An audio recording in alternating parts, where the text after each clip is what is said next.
Hello again. There are intelligent and capable people of both sexes and all ethnicities in any field which one cares to name, whether economics, medicine, literature, art, or music. If you want the very best, though, then you'll have to choose from the greatest possible pool of talent. This means not limiting yourself to old people instead of young, men rather than women, white people and not black, Christians but not Jews, and so on. If you want the best, then you must ignore external features of this kind. It is a great tragedy that in modern Britain this is seldom done. To be fair, it was not done in the past either. Within my memory, women were excluded from various jobs purely because they were women, which was absurd.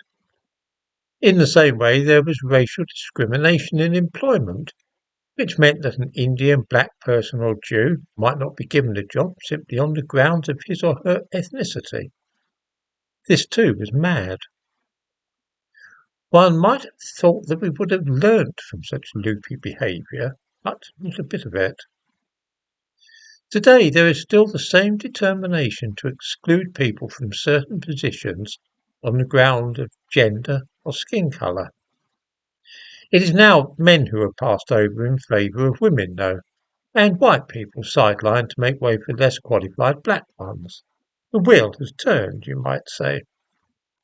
The present prejudices are, of course, no more rational and desirable than those which were common 50 or 60 years ago. They still result in injustice and inefficiency. Nowhere is this clearer than with the present Chancellor of the Exchequer, Rachel Reeves. She is manifestly useless at the job and was appointed on the strength of an exceedingly dodgy and misleading employment record. The reason for her being appointed to one of the four great offices of state is fairly obvious. Keir Starmer wished to make sure that his cabinet was thoroughly up to date and modern and reflected the community which it served.